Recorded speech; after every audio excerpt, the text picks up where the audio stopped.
Hi guys, magandang gabi. So, pauwi na tayo.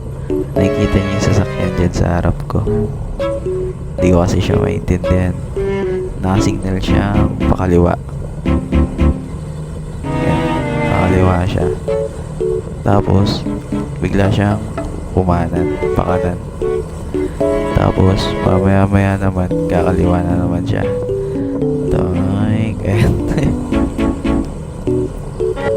Kaya tapos pakanan pala talaga siya.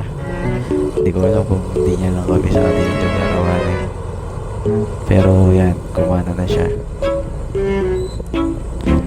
Pagkakanan niya, akala ko iinit pa siya ng konti. Pero hindi pala. Punta ako sa kaliwa kasi bala ko sana mag-overtake. Yan. Yan kaso, pumakaliwa din siya.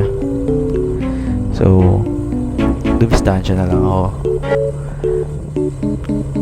Yan, tamang distansya muna ako dyan. Kasi, kuwapwele. Mabagal-bagal. Preno siya dyan no? Nag-preno. Yan, so, tatry ko dyan. Sumingit ulit. Ang kaso, hindi na ako nag-overtake. Kasi sinakop niya na yung isang kalsada nasa gitna na siya nung hati. Yan, pinauna ko na lang. Tapos meron din ako ditong makakasabay. Ito. Sila yan